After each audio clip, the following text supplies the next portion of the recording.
Wallace.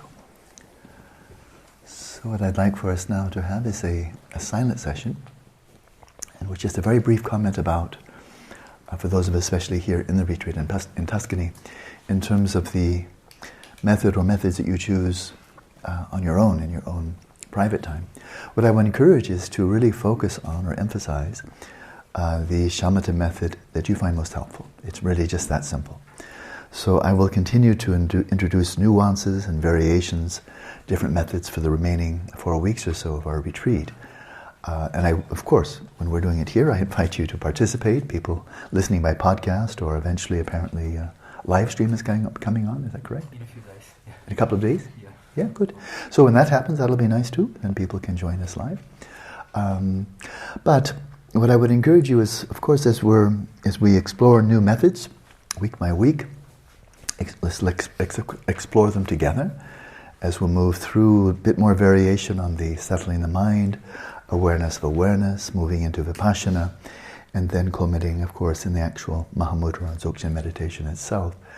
But in terms of your kind of regular diet, your daily fare, what I want to encourage you to do is just to focus primarily on the method you find most beneficial. And not even worry about, or have any consideration for the notion, is this a higher practice or a lower practice?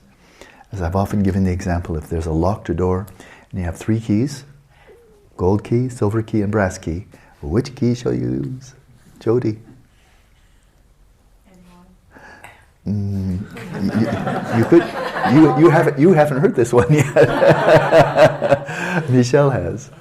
The one that opens the door. The one that opens the door, yeah. No, I didn't say that. That was a cognitive hyperactivity disorder. Projecting suddenly wasn't there. And they have 3 keys, but you'd think, well, the gold one's got to be better. I mean, it's worth so much more. And the silver mediocre and the brass, eh. But it's whatever opens the door. Whatever method works, that's the gold one for you. And so don't think about Theravada, Mahayana, Dzogchen, how high it is, how low it is, just whether it works.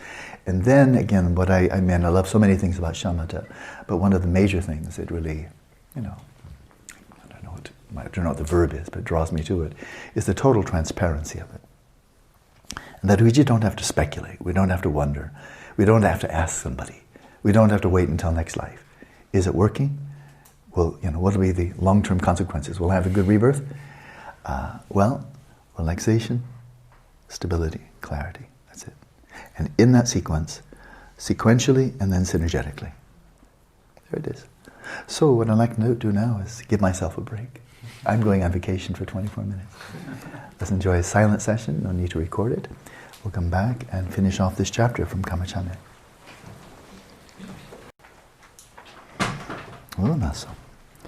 So let's return to and complete the transmission and commentary on this chapter from Karma Chagmé on Shamatha.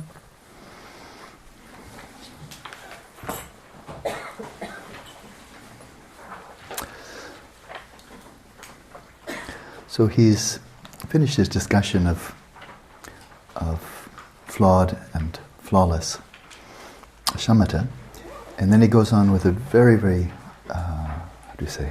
almost like bullet points, extremely concise references to or description of moving through the different jhanas in the form realm.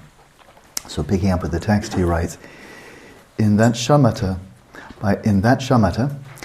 shamatha is by having, once you've achieved shamatha, you've achieved access to the first jhana, let's say. In that shamatha, by implying investigative analytical mind, as an antidote to scattering, you're endowed with well-being and bliss, and the mind remains single-pointedly. And that is the first jhana. This type of description is exactly the type of description that lends itself to a lot of interpretations, and if people don't study the background literature, this is where the massive dumbing down comes down.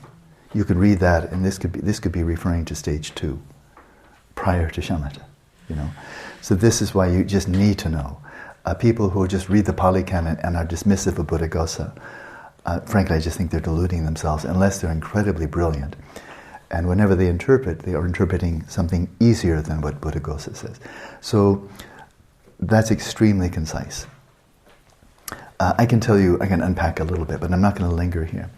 And that is in the classic descriptions I've received in the Indo-Tibetan tradition, how you actually move from let's say, access to the first jhana, the second jhana, third jhana. You're practicing along that continuum. You're practicing what's called mundane vipashana. And it just simply has one theme all the way through. It's a very simple theme. You're going from that which is coarse, relatively coarse, to that which is relatively subtle. And you do use your analytical investigative ability just to assess what is the more subtle dimension of consciousness. And then you keep on moving towards the subtler and subtler. It's like a finer tune, or it's almost like moving to higher frequency consciousness. It's very rarefied, and so this is interesting to look at, but by and large, I think Karma Chagmé himself, I'm speculating, he's just referring to this as something, understand this conceptually, but the next chapter we're moving right back into Dzogchen. So in that first jhana, you are endowed with single-pointed attention, remains single-pointedly. That's one of the jhana factors. And it's investigative, so course investigation, that's a jhana factor. Subtle analysis, that's a third jhana factor. Sukha is well-being, that's the fourth one, and priti in Sanskrit is bliss. And so these are the 5 jhana factors that are now very strong, they're robust, they're durable. When you fully achieve the first jhana, you have them. You can use them when you have only access, but they're kind of like fortified when you fully achieve the first jhana. You would have to be, I think, absolutely brilliant to read that one sentence and be able to know what to do to move from access to the first jhana. So I will just say this: if anybody listening by podcast or listening here, if any of you have the aspiration, I think I'd really like to. I feel a calling to actually achieve these jhanas. I've never seen anything so definitive, compelling, transparent, and inspiring for that path as Buddhaghosa. His presentation of how to move along the jhanas is just magnificent. And I've not seen myself anything in the Indo-Tibetan tradition that shows that degree of sophistication, precision, and doability, because you really know what to do. So it's just my perspective. Maybe it's just very prejudiced towards Theravada. But when I read the similar accounts, there's a whole genre of literature called samzuk in Tibetan, which pertains to the form and formless realm samadhis. And it's very sophisticated.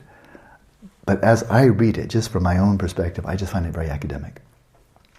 And my sense is that I've never seen an actual meditation manual in any tradition, Gelug-Kagyü Mahamudra, that really strongly encourages and gives you a step-by-step account of how actually to achieve these. And again, for very good reason. Very good reason. They're busy. They have their lamrim or something comparable, and then they have stage of generation, stage of completion. They got the six dharmas of yoga, of Naropa. They have Dzogchen and Mahamudra. They have the 6 bardos. They have all of these teachings, and these are all Vajrayana level. So why, if you have access to that and you have Shamatha, you realize emptiness, and you have bodhicitta, why would you linger here? So that's my impression. What do you think, Glenn? It's an impression, that's all it is. Neither one of us can speak definitively. That's an impression. So we're just going to move right on through here. But it's very true that when you've achieved the 5 jhanas, you do have those 5 jhana factors. They're all 5 there. And now we're going to see they drop off one by one, or 2 by 2, as you go to subtler dimensions within the form realm. So that mind is lucidly, single-pointedly drawn inwards, without needing to look out for scattering by means of investigation or analysis. That is the second jhana. So again, I would not try to use that as an explanation or practical instructions for achieving the second jhana. The gist that we can draw from that one sentence is that as you move from the relatively coarse first jhana to the relatively subtle second jhana, two of the 5 jhana factors fall away. You release them because they themselves are what is keeping you back. They are relatively gross or coarse, and that's investigation and analysis. once you've achieved the second jhana, they've faded out, and you're left with only 3 out of the 5. The single-pointed attention, of course. And then you have a sense of well-being, sukha, and the bliss, priti. You have only 3 now. 2 have dropped away. Remaining single-pointedly, so again, this is the common denominator. Remaining single-pointedly without investigation or analysis, without joy or sorrow, but with mindfulness and introspection is the 3rd jhana.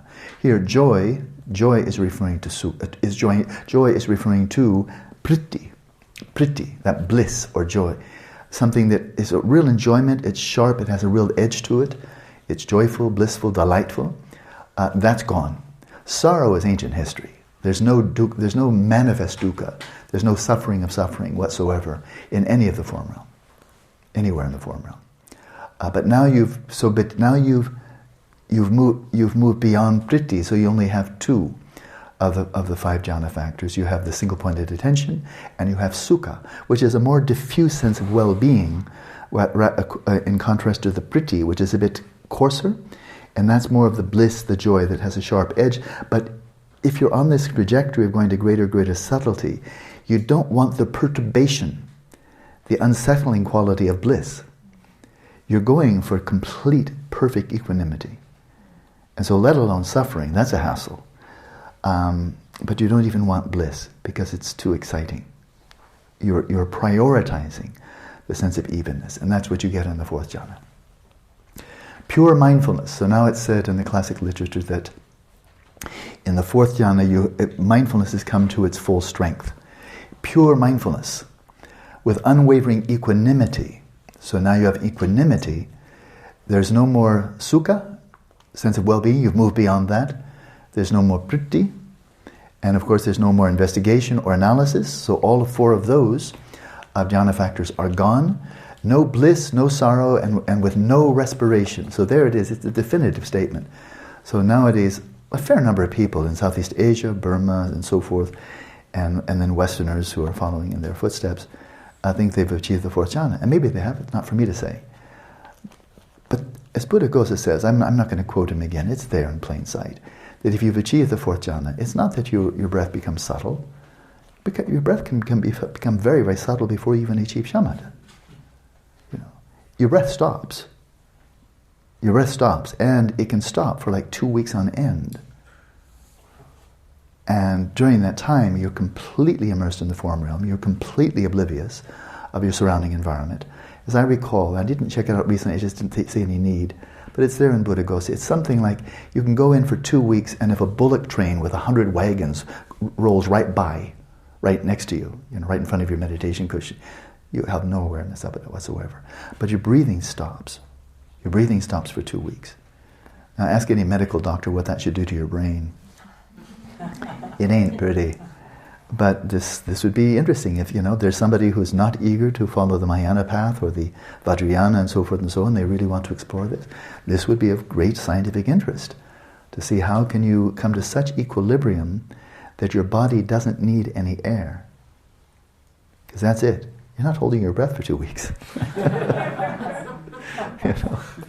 Your body doesn't need any air. It is so tuned, so free of wear and tear, so not consuming calories. It doesn't need any air.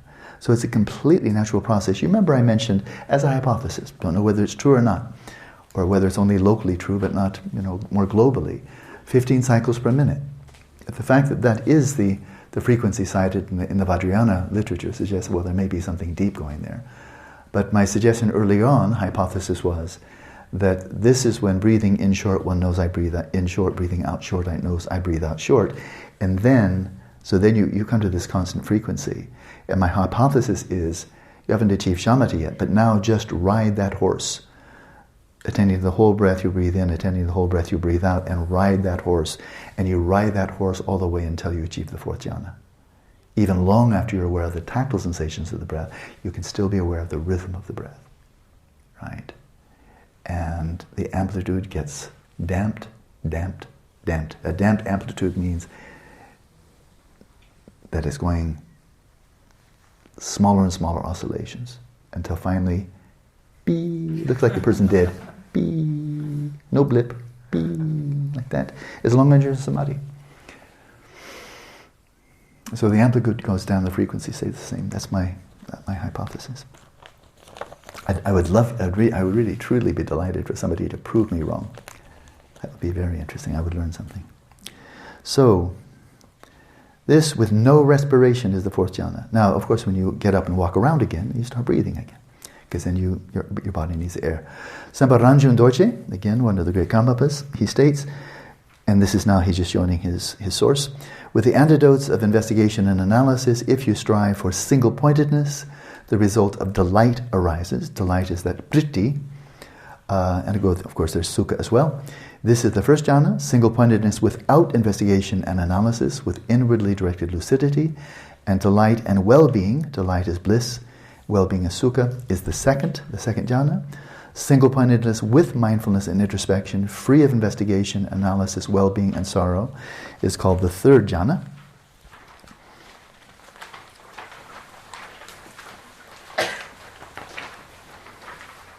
That should be not well-being. I just see a flaw in my translation. I don't know what the Tibetan is, but I know that the well-being, sukha, is still there in the third jhana. It's priti that's not. So I would scratch out well-being and say bliss or delight. Okay. As you can see, this is still a kind of a rough translation. And somewhere the Tibetan is buried in my library at home. I'd have to dig it out someplace. So this is the third jhana, pure mindfulness with unwavering equanimity. So now you've achieved, again, the perfection of equanimity, because there's not even a ripple, not even a perturbation of either pleasure or displeasure. And you're unaware of your body, so that's not even an issue while you're in samadhi. With unwavering equanimity, devoid of the 8 faults of investigation, analysis, well-being, suffering, happiness, unhappiness, inhalation, and exhalation, is called the fourth jhana. So this is common point here. It's a remarkable claim, but it's not one that is unique to Buddhism. It's been known for, I think, literally thousands of years in the Hindu tradition, the great yogic tradition of India. They achieved all of these. This was all old science, contemplative science, by the time the Buddha came along. And if you recall his stepping out from his palace when he was 29, he sought out 2 samadhi masters in a very brief time. He achieved the fourth jhana and way beyond. And so the story goes. But this was all very well known. India really says, as far as I can tell, I'm certainly not a scholar of Chinese civilization, let alone of the ancient Greek or the Mayans and so forth and so on. But it seems to me, as something of a scholar in this area, I think India was just far ahead of any other civilization at the time of the Buddha. In terms of samadhi. Each of the great civilizations had their excellences, and they shine like jewels. But one of the great jewels of India was, they nailed samadhi. They had it so far ahead of anybody else, I think. And so then Buddhism made its way to China, then they have a great samadhi tradition, down to Southeast Asia, great samadhi tradition, and so forth and so on. But it was the Indian yogis, really, it seems to me, they were the ones that developed this extraordinary contemplative technology, which on the whole, really quite widely, broadly speaking, until the time of the Buddha, they would achieve not only these, but we'll see the formless realms are coming up soon. They would achieve these extremely rarefied states of samadhi, and then they would get satisfied. And they would say, I found what I was looking for, moksha. And it was the sphere of nothingness, for example, in the formless realm, or it was the sphere of neither discernment nor non-discernment in the formless realm. So far, it seemed like they felt, and very understandably, but we should never be condescending to these people. They're miles ahead of us in the 21st century. But they really felt, to use a modern terminology, they really felt, for very good reason, they'd achieved escape velocity. And that is, they had gone so far into the depths of samadhi that they would never be snapped back. They would never be pulled back. That, they're free. It'd be like sending a rocket so far away on a proper trajectory that the Earth will never get you back. You're gone. You're a free agent now. And we've done. NASA has done that. They've sent off to Mars and so forth. Now they want to. Stephen Hawking and some financier wants to. I think financiers put up $100 million to send a rocket to another star system, Alpha Centauri or something like that. But obviously, you do that, the Earth will never get you back, right? And so it's understandable, but Gautama, being the inconceivable prodigy that he was, he saw When he came out of samadhi, escape velocity had not been achieved. No irreversible freedom had been achieved. That it was just like a stretched rubber band, and then it snaps right back again. And you've never actually gotten out of samsara. So this is so far beyond anything that has been explored in the modern West, and probably any time in the West, that it's, we're wondering whether this extraterrestrial intelligence, this is extraterrestrial intelligence. This is so far out of anything we know in the whole Greco-Roman, Judeo-Christian continuum. And one day we might wake up and recognize that there are civilizations on our planet who know immeasurably more about certain aspects of reality than we do. That idea is really not widely being entertained by modern academia. We're simply assuming that whatever we might have to learn from China, India, and the other great civilizations, we've already learned a long time ago. And now anybody who learns something new, well, we're it, or it's the other people that we've taught. So there's a kind of a wild, crazy ethnocentricity in that. We move on. Moreover, when such fine shamatha arises, again, all of this is called shamatha, because this is the whole continuum of shamatha.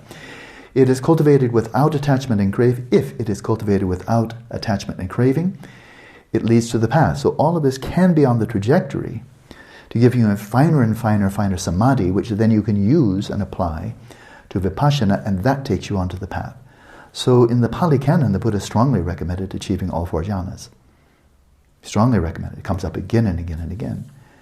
And then if you use that fourth jhana, that extraordinary balance, talk about objectivity. This is just sublime equanimity, free of any imbalances of desire or aversion, sadness or joy, and perfection of mindfulness. Well, you use that and apply that to Vipashyana. Well, you're coming in loaded. And that's when it leads to the path. On the other hand, if, as you're experiencing these more and more rarefied states of consciousness along the trajectory of the four jhanas, if you respond with attachment and craving regarding any of these states as the highest state, the culmination, as moksha, and practice while thinking that this alone is meditation, in the short run, you achieve tainted extrasensory perception and paranormal abilities. Tainted because they're still tainted with delusion especially of reification, but you do not transcend samsara. So, now the interesting point here, these are just a lot of technical names in Sanskrit, is that these are not just states of consciousness. It's very easy to psychologize this in a very rarefied and sublime way. But it's not just states of consciousness. This is a major point, and it runs through all of Buddhism. And we see it, it relates very deeply to the whole of Hinduism and all of the various gods within the Hindu pantheon. And that is that each of these jhanas corresponds not just to a state of consciousness, but to a whole dimension of reality. So you can be born in the first jhana, born in the domain of the second jhana, and so forth. And so he'll unpack this just a little bit. By cultivating the first jhana, you are born, cultivating and achieving the first jhana. So now you're fully immersed in the form realm, in this dimension of the form realm. You're born in one of the three Brahma worlds of Brahmakaya, Brahma Purohita, or Mahabrahma. So these are three celestial realms within the form realm. By cultivating, achieving the second jhana, you're born in one of the three worlds of Paritaba, Apramanaba, or Abhasvara, the Tibetans down below. By cultivating that, so again, each of these you achieve it, and if you're satisfied, then you basically bought yourself a ticket to be reborn in that dimension of reality that you've accessed by way of your samadhi while still a human being. So while you're still a human being, if you kind of basically act like a dog, just completely, base desires and so forth, then you'll get a form corresponding to how you use your human mind that's more fitting. You get to be born as a dog. You're acting like a dog, then you look like a dog. Here, your mind is ascending to these kind of celestial realms, and then you discard, when you die, you discard your human form, and you're actually born in that. And they have form. These are extraterrestrials. So who was it? I just saw something, some video clip. Maybe it was Thomas Hertog. Maybe it was he. when speaking of the possibility of extraterrestrial intelligence. It was a top-notch scientist. I watched it recently. It was a short clip. But he said, if there's life out there, there may be life forms out there that as we are above single-celled organisms, they are above us. In 100 billion galaxies, each with 100 billion to a trillion stars, and they've been around for, up to, let's say, 13 billion years, there could be some who are very highly evolved. Close encounters of the first kind. Contemplative kind. Okay. And the cool thing is, you don't have to wait till you die. You can access this. You can actually... This is like broadband. The ordinary consciousness is like... Remember we had modems that go... I think they did that just to make it irritating for us, so we'd be so happy when we transcended that level of technology. Because Wyatt had to make such an incredibly annoying sound. Shall I do it again? Like that. And it's going out, glug, glug, glug, glug, glug, glug, like a tortoise walking across a freeway. Oh, it's coming, it's coming. And then we got broadband, and we think, I remember in the dinosaur age, the dinosaurs had modems. But, we've got broadband. Well, this is broadband. We're clicking in a 64K per minute, and this is broadband. This is where you increase the spectrum, broadband, of mental awareness, and you're actually able to see the beings, the inhabitants of that. That's what Yangchen Rinpoche was saying, achieve the first jhana. You not only see Mount Meru and so forth, but you see who's dwelling there, because it's not just a big mountain. On levels and levels and levels, it's, there are beings inhabiting it, and above it as well. You remember? That goes to the desire realm, above that is the form realm. So, this would be an adventure. If you really would like to be a tourist of samsara, like my parents really love to travel. They traveled. They went to all the continents, including the Antarctica, because they love to travel. And so, if you really love to travel in samsara, this is the way. And you don't have to spend $100 million on a piece of metal shooting off like a bullet to one star. This is much cheaper. So by cultivating the third jhana, you're born in one of the three worlds of Shubha, Parita Shubha, and Apramana Shubha. And by cultivating the fourth jhana, you're born in one of the three worlds of Anabakraba, Punya Prasava, or Pritpala. Okay? So, you are born in those due to cultivating shamatha, and non-Buddhist shamans and so on are born there too. Doesn't really have anything to do with your belief system per se.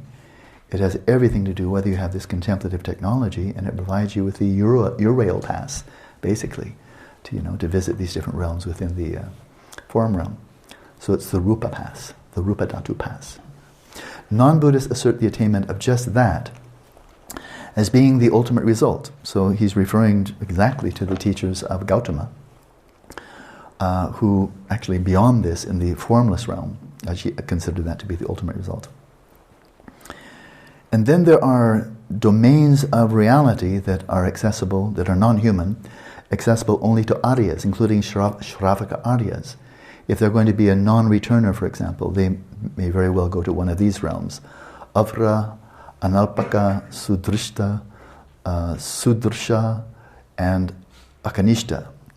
And bear in mind, this Akanishta is a term common to the Pali Canon as well as to the Mahayana tradition. Mahayana, this is the highest of the pure realms. This is not referring, none of these are pure realms, as in the Mahayana sense, like Sukhavati or things like that. These are simply very rarefied realms within samsara, which are kind of the last stop for Aryas on their way out, like non-returners. Shamatha by itself does not result in birth there. And ordinary beings, that is, ordinary beings non-Aryas, those who have not had direct unmediated realization of nirvana, do not take birth there. It is solely an abode of Aryas. Then we continue on. He's just given us just a brief, it's Tuesday, it must be the form realm, kind of very quick overview of the form realm. And now we're now going to have an equally brief glimpse of the formless. By stopping the discernment that grasps to the characteristics of luminosity and non-conceptualization, There is absorption devoid of, it should not be discrimination, a better translation, discernment. Discernment. So now we're talking, he's talking here about the formless realms, the formless samapatis or meditative absorptions, and this is the first of these. And he's calling this the absorption or samapati, devoid of discernment. This one is usually called, just so you know, when you're reading around, like in Buddhaghosa, for example, he covers all of this, and he tells you how to achieve each one. I think with much more practical instructions. This first of the samapatis, or meditative absorptions in the formless realm, is usually called the formless absorption in boundless space. Boundless space. But here he's calling it the absorption devoid of discernment.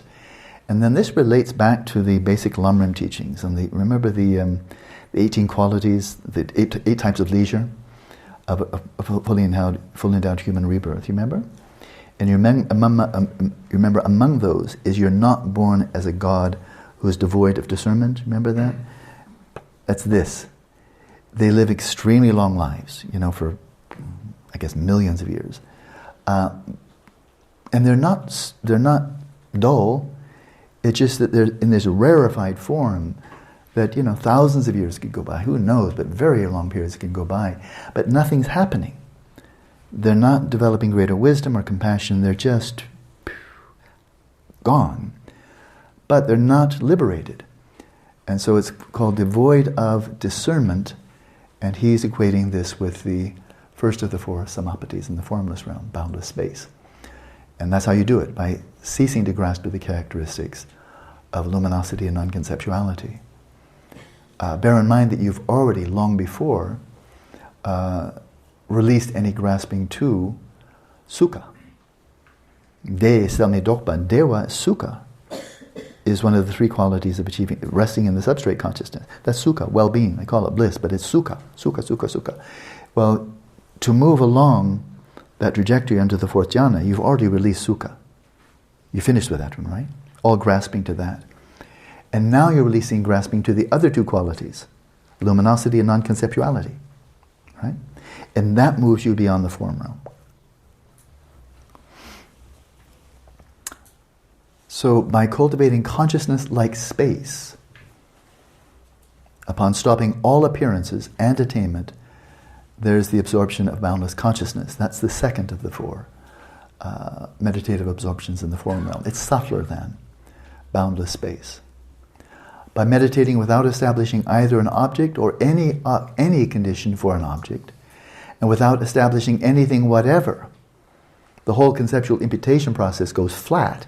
There arises the absorption of nothingness. And that is, you've so deactivated your sentient being mind that you're just resting in a domain of reality where it's kind of like just universal substrate. I mean, it's nothing. Sheer nothingness.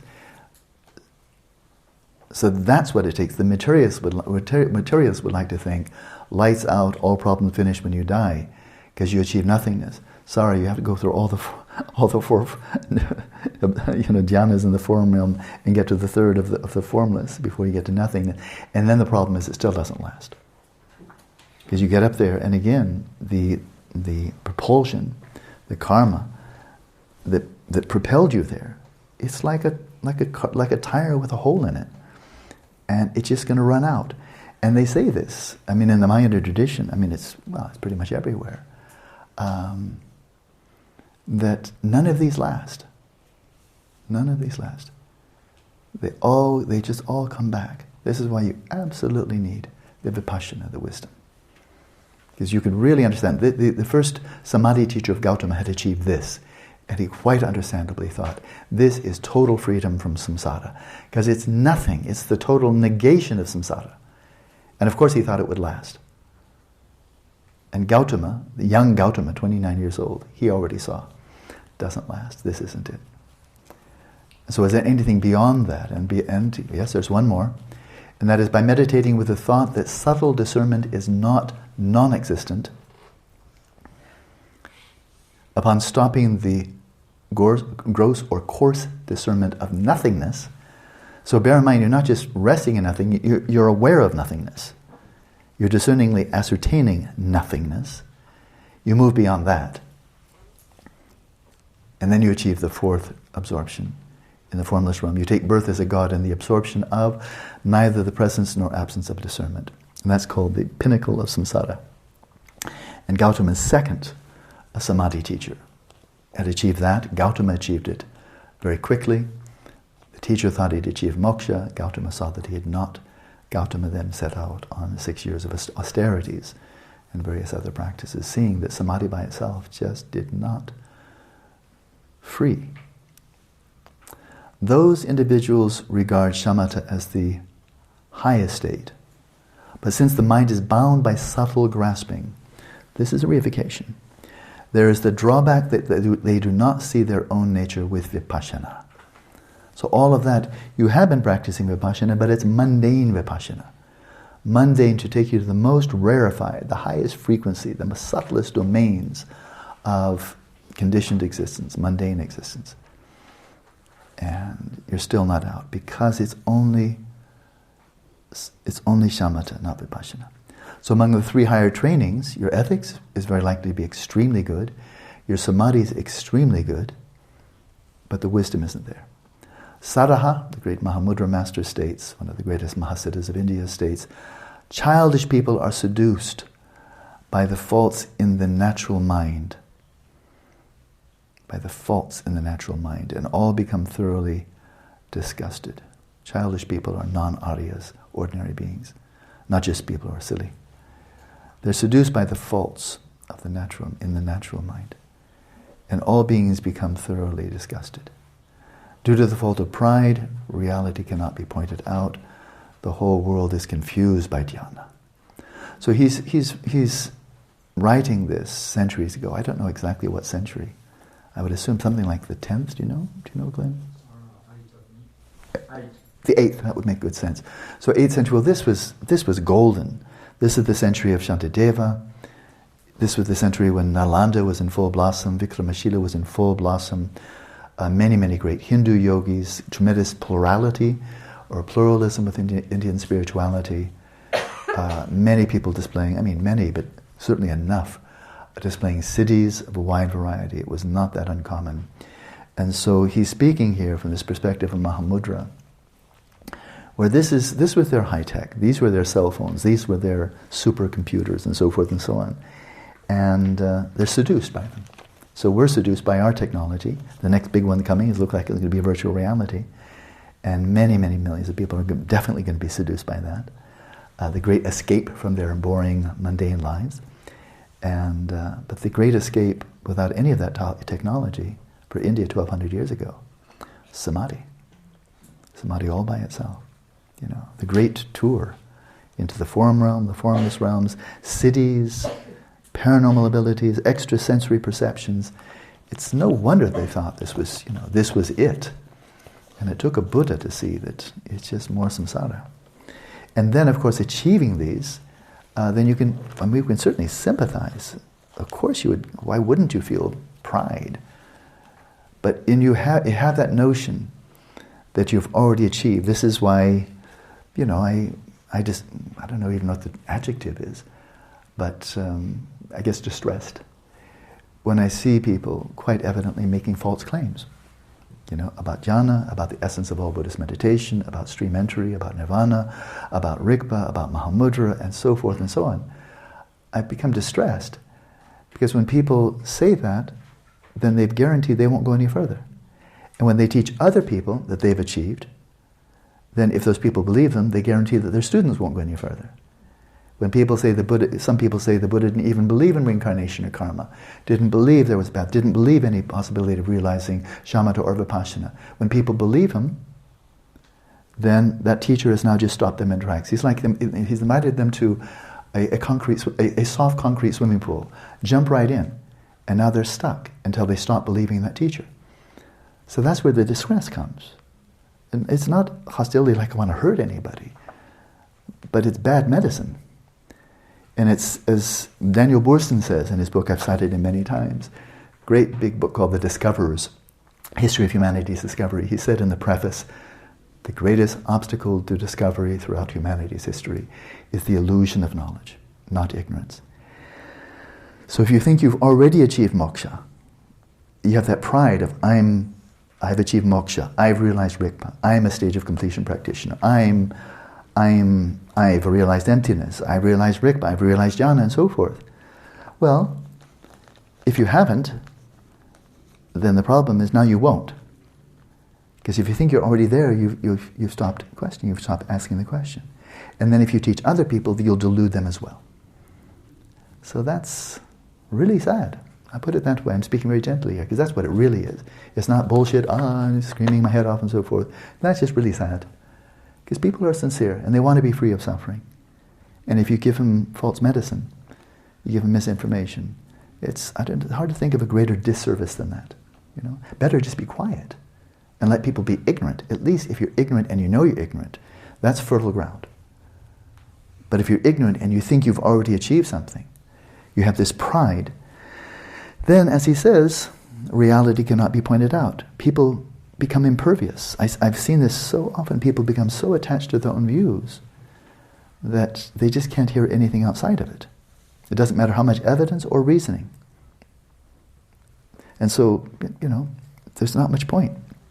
And the Buddha himself, I'm just following the Buddha here, the Buddha himself did not run after these people and say, wait a minute, you got it wrong, I want to debate with you.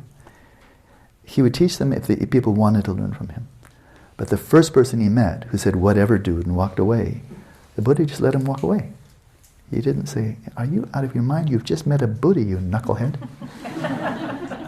Where are you going? You should lasso him. I'm going to tie you down and say, I'm going to repeat after me. You have just met a Buddha. He didn't do that. Right? So if the Buddha didn't, then let alone a schmuck like me. Nobody needs me running after them.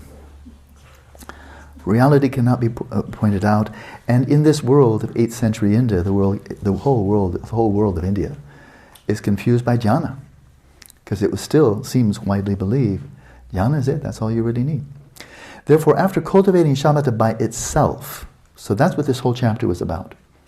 Cultivating shamatha by itself. He's not touched vipashana, at least not supramundane vipashana that actually liberates, but shamatha, giving it its due. And I plucked out this chapter and included it in this retreat because overwhelmingly, throughout all Buddhist traditions, shamatha is not being given its due. Even though all 4 traditions, the great masters, all tell how important it is, in this era, which I can only describe as degenerate, it's being widely overlooked, marginalized, or dismissed altogether. Or misunderstood, which is also equally common. Therefore, after cultivating shamatha by itself, the strength and excellent qualities of vipashana correspond to the greatness of shamatha. And he lays it out. Here it is. Couldn't be clearer. If shamatha is small, if you have relatively weak shamatha, the power of vipashana will be small. Just as little rain falls from a small cloud, or a small flame burns from a small piece of firewood. Therefore, now dispense with recitations and other religious practices, and do your best to maintain your mind single-pointedly. So he's writing this in the 17th century. When has this ever been more appropriate and timely than now? When so many people involved in recitations and religious practices of all kinds, esoteric, but as the old Tibetan aphorism goes, there are many profound practices, but very few profound practitioners. And the simple reason is we've not done we just felt we could skip kindergarten and go directly to high school. Because kindergarten is so hard. Achieving shamatha, oh, that's hard. Let's go practice six yogas of Naropa instead. Oh, shamatha is hard. Let's go for Dzogchen. Shamatha is so hard. Let's practice Vipashyana. Goofy. So, do your best to maintain your mind single-pointedly. Get sane. Don't overlook the second of the 3 higher trainings as a samadhi. In this way, I have described the practice of shamatha. Thinking to dedicate the virtue of meditating to all sentient beings. Recite after me. Let's recite this together. I'll recite it after me. Why not? Because this concludes the chapter. So I dedicate this virtue to all beings in the 6 realms of existence, who have been my mother.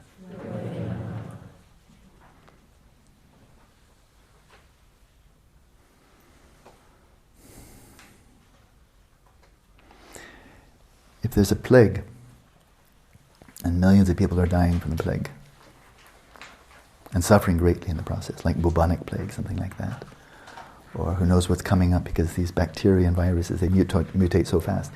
The medical profession is waiting for the disastrous one to come along. It's immune to all of our antibiotics. So when a plague comes along, if there is, in fact, medicine that when properly administered and taken can completely cure the plague from the root, so you're completely immune to it, if there is such medicine, and it's being offered freely, and then there are others out there who are selling medicine that doesn't work, but they're claiming it's the best of all medicines. That's distressing, because people will then take that and they'll just suffer. They will not be free of suffering, and it will just take their minds off. They won't even then consider, especially if the medicine is more like anesthesia. Take this medicine and your symptoms will still be there, but they won't bother you nearly as much. You won't be so stressed about your symptoms. You'll feel much more comfortable now that we've numbed you. That would be very distressing, if in fact there is medicine that can free. And Kamachamera and Tsongkhapa and Padmasambhava and Asanga and Vasubandhu and Sadaha and Ranjung Dorje and the Buddha and Buddhaghosa, they're all saying there is real medicine out there. There's real medicine that completely heal. So why should we keep reciting the mantra that we're living in a degenerate era? There are teachers that say, oh, we're living in such a degenerate era now. Nobody can reach the path anymore. Nobody can achieve shamatha. We're too coarse, too degenerate. Times are too bad. And all I can say to such people is, I agree with you.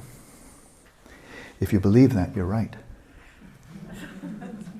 Yeah, that's true. If you believe that, if you believe that you're hopeless, and you believe your students are hopeless, and all you can really give them is practices that will give them really good imprints for future life, and you're really quite convinced that nobody can really achieve shamatha or reach the actual path, the Mahayana path of accumulation, nobody can really achieve, if you're persuaded of that, then you're completely right. You will not achieve, because you'll never get the inspiration, the enthusiasm, the perseverance to actually put those teachings into practice until you come to the culmination. You'll never do it. And you're encouraging all of your other students to do so as well. So I feel very passionately about this. Not angry, but I do feel a lot of passion about it. And that is, this is the last 50 years, 60, whatever, is the first time that the Buddha Dharma from China, from Tibet, from Japan, from India, from the whole Central Asian region and so forth, has become a global phenomenon. It's the first time. It was studied by a few scholars, but by European scholars with very much a Western colonialist, imperialist attitude. Very, very much so.